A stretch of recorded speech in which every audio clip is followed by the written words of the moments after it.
कथा। श्री हरि भक्त राजा अम्बरीश से दुर्वासा ऋषि ने क्षमा मांगी। जय स्वामित्व यूट्यूब चैनल पर सबका स्वागत करते हैं। इस कथा का वर्णन स्कंद पुराण में मिलता है। राजा अम्बरीश की पत्नी भी उन्हीं के समान धर्मशील, संसार में विरक्त और भक्तिपरायण थी। यानी कि दोनों पति पत्नी ही ईश्वर की बड़ी ही गुणगान किया करते थे, श्री हरि की। एक बार उन्होंने अपनी पत्नी के साथ भगवान श्री कृष्ण की आराधना करने के लिए 1 वर्ष तक द्वादशी प्रधान एकादशी व्रत करने का नियम ग्रहण किया। व्रत की समाप्ति होने पर कार्तिक महीने में उन्होंने 3 रात का उपवास किया और एक दिन यमुना जी में स्नान करके मधुवन में भगवान श्री कृष्ण की पूजा की। उन्होंने महाअभिषेक की विधि से सब प्रकार की सामग्री और संपत्ति द्वारा भगवान का अभिषेक किया और हृदय से तन्मय होकर वस्त्र, आभूषण, चंदन, माला, अर्घ्य आदि के द्वारा उनकी पूजा की। यद्यपि महाभाग्यवान ब्राह्मणों की इस पूजा की कोई आवश्यकता भी नहीं थी। स्वयं ही उनके सारी कामनाएं पूर्ण हो चुकी थी, वे सिद्ध थे। लेकिन राजा अम्बरीश ने भक्ति भाव से उनका पूजन किया। उसके बाद पहले ब्राह्मणों को स्वादिष्ट और अत्यंत गुणकारी भोजन कराकर उन लोगों के घर 60 करोड़ गौवें सुसज्जित करके सजाकर भेज दी। उन गौवों के सींग सोने के और खुर चांदी से मढ़े हुए थे।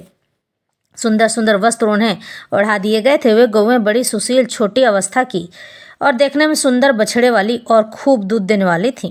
उनके साथ दुहने की उपयुक्त सामग्री भी उन्होंने भिजवा दी थी। इस प्रकार से जब ब्राह्मणों को सब कुछ मिल चुका था, तब राजा ने उन लोगों से आज्ञा लेकर व्रत का पालन करने की तैयारी की। उसी समय शाप और वरदान देने में समर्थ एवं स्वयं दुर्वासा जी भी उनके यहाँ अतिथि के रूप में पधार गए। राजा अम्बरीश उन्हें देखते ही उठकर खड़े हो गए, आसन देकर बैठाया और विविध सामग्रियों से अतिथि के रूप में आए हुए दुर्वासा जी की पूजा अर्चना करने लगे। उनके चरणों में प्रणाम करके अम्बरीश ने भोजन के लिए प्रार्थना की। दुर्वासा ऋषि ने अम्बरीश की प्रार्थना स्वीकार कर ली और इसके बाद आवश्यक कर्मों से निवृत्त होने के लिए वे नदी तट पर चले गए। वे ब्राह्मण का ध्यान करते हुए यमुना के पवित्र जल में स्नान करने लगे। इधर द्वादशी केवल घड़ी भर शेष रह गई थी। धर्मज्ञ अम्बरीश ने धर्म संकट में पड़कर ब्राह्मणों के साथ परामर्श किया। उन्होंने कहा, ब्राह्मण देवताओं ब्राह्मण को बिना भोजन कराए स्वयं खा लेना और द्वादशी रहते पारण न करना दोनों ही दोष हैं। इसलिए इस समय जैसा करने से मेरी भलाई हो और मुझे पाप न लगे, ऐसा काम करना चाहिए। तब ब्राह्मणों के साथ विचार करके उन्होंने कहा, ब्राह्मणों, श्रुतियों में ऐसा कहा गया है कि जल पी लेना भोजन करना भी है, नहीं भी करना है। इसलिए इस समय केवल जल से पारण किए लेता हूँ। ऐसा नित्य करके मन ही मन भगवान का चिंतन करते हुए राजर्षि अम्बरीश ने जल पी लिया और परीक्षित वे केवल दुर्वासा जी के आने की बाट देखने लगे। दुर्वासा जी आवश्यक कर्मों से निवृत्त होकर यमुना तट के लौट आए। जब राजा ने आगे बढ़कर उनका अभिनंदन किया, तब उन्होंने अनुमान से ही समझ लिया कि राजन ने पारण कर लिया है। उस समय दुर्वासा जी बहुत भूखे थे, इसलिए वो यह जानकर कि राजा ने पारण कर लिया है, वे क्रोध से थरथर कांपने लगे। भौहों के चढ़ जाने से उनका मुंह विकट हो गया। उन्होंने हाथ जोड़कर खड़े हुए अम्बरीश से डांट कर कहा, आओ देखो तो सही, यह कितना क्रूर है। यह धन के मद में मतवाला हो रहा है। भगवान की भक्ति तो इसे छू तक नहीं गई है और यह अपने को बड़ा समर्थ मानता है। आज इसने धर्म का उल्लंघन करके बड़ा अन्याय किया है। देखो, मैं इसका अतिथि होकर आया हूँ। इसने अतिथि सत्कार करने के लिए मुझे निमंत्रण भी दिया है, किंतु फिर भी मुझे खिलाए बिना ही खा लिया है। अच्छा देख, तुझे अभी इसका फल चखाता हूँ। यूँ कहते कहते वे क्रोध से जल उठे। उन्होंने अपनी एक छोट जटा उखाड़ी और उससे अम्बरीश को मार डालने के लिए एक कृत्या उत्पन्न की। वह प्रलय काल की आग के समान दहक रही थी। वह आग के समान जलती हुई हाथ में तलवार लेकर राजा अम्बरीश पर टूट पड़ी। उस समय उसके पैरों की धमक से पृथ्वी कांप रही थी, लेकिन राजा अम्बरीश उसे देखकर उससे तनिक भी विचलित नहीं हुए। वे एक पग भी नहीं हटे, ज्यों के त्यों बने रहे, उसी तरह खड़े रह गए। परम पुरुष परमात्मा भगवान श्री हरि ने अपने सेवक की रक्षा के लिए पहले से सुदर्शन चक्र को नियुक्त कर रखा था। जैसे आग क्रोध से गुर्राते हुए सांप को भस्म कर देती है, वैसे ही चक्र ने दुर्वासा जी की कृत्या को जलाकर राख कर दिया। जब दुर्वासा जी ने देखा कि मेरी बनाई हुई कृत्या तो जल रही है और चक्र मेरी ओर आ रहा है, तब वे भयभीत हो अपने प्राण बचाने के लिए जी छोड़कर एकाएक भाग निकले। जैसे ऊंची ऊंची लपटों वाला दावानल सांप के पीछे दौड़ता, वैसे ही भगवान चक्र उनके पीछे पीछे दौड़ने लगा। जब दुर्वासा जी ने देखा कि चक्र तो मेरे पीछे लग गया है, तब सुमेरु पर्वत की गुफा में प्रवेश करने के लिए वे उसी ओर दौड़ पड़े। दुर्वासा जी दिशा, आकाश, पृथ्वी, अतल वितल सुतल, नीचे ऊपर नीचे सभी चले गए, लेकिन किसी ने कोई मदद नहीं की। ब्रह्मा जी के पास गए और बोले, ब्रह्मा जी आप स्वयंभू हैं, भगवान के इस तेजोमय चक्र में मेरी रक्षा कीजिए।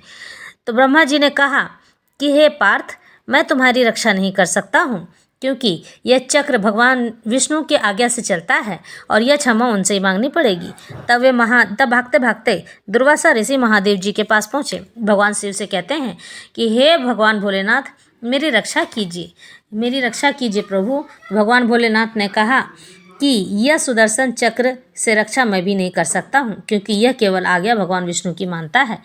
मैं सनत कुमार, नारद, भगवान ब्रह्मा, कपिल देव, अपांतरम, देवल, धर्म सबके पास गए। यह चक्र उन विश्वेश्वर शस्त्र है, यह हम लोगों के लिए असम्य है। तुम उन्हीं की शरण में जाओ, वे भगवान ही तुम्हारा मंगल करेंगे। वहाँ से निराश होकर दुर्वासा भगवान के परमधाम बैकुंठ में गए। लक्ष्मीपति भगवान लक्ष्मी साथ वहीं निवास करते। दुर्वासा जी भगवान के चक्र की आग से जल रहे थे।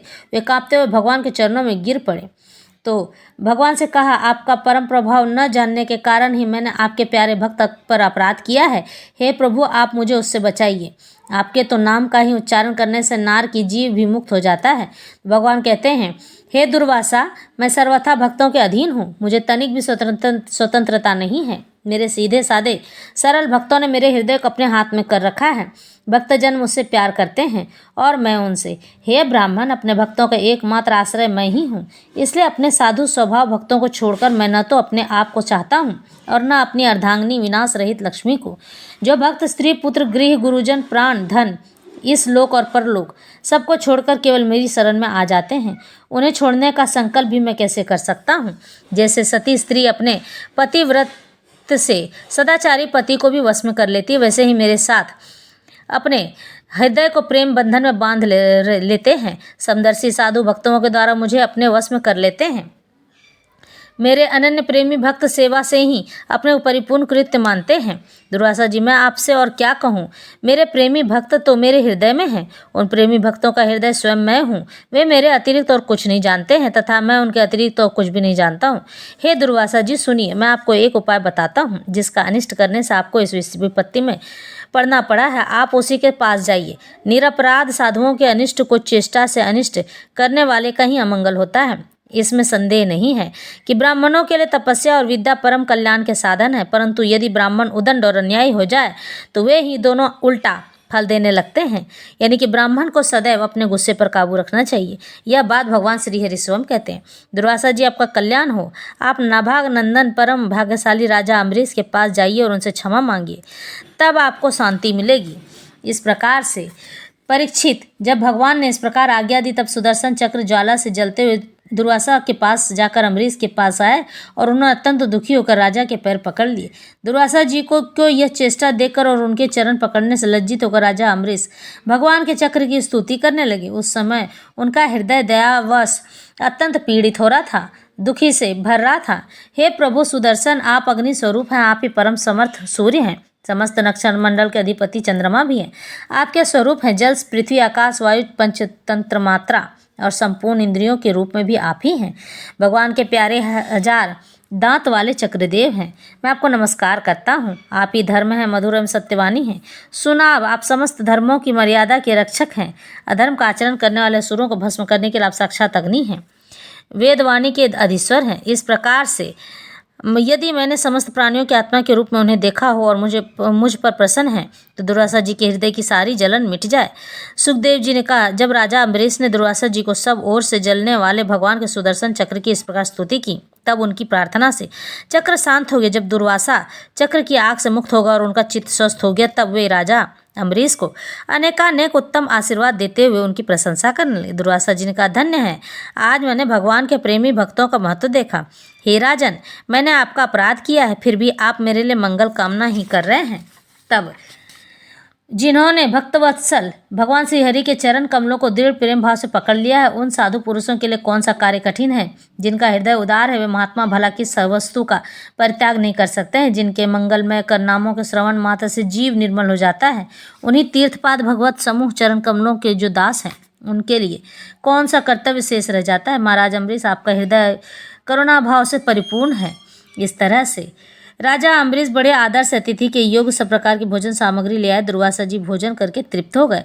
अब उन्होंने आदर से कहा, राजन अब आप भी भोजन कीजिए।